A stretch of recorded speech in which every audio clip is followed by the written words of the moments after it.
प्रणाम सबगोटे के। हम शालिनी झा अहाँ सबके बीच उपस्थित छी एकटा सुंदर सन परीक्षण के समय जब बर केना पकड़ल जाइ छै तऽ वएह उपलक्ष्य में गीत अछि और संग में दऽ रहल छथि कविता झा। तो सुनो अहाँ सब सुंदर सन गीत। धन्यवाद।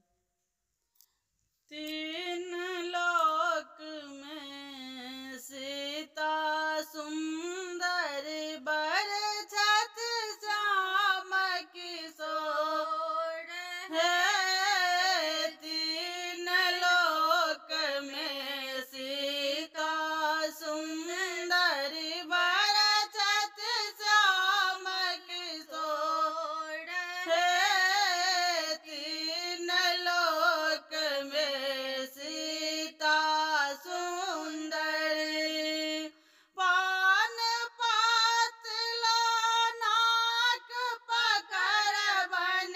पान पात लो नाक पकड़ बन। कनियों करता जोर है। कनियों करता जोर है। तीन लोक में सीता सुंदर बर छत श्याम किशोर है। हमर दिया दिस नजर घुमावत। हमर दिया दिस नजर घुमावत। नाक देवन जक जोड़ है।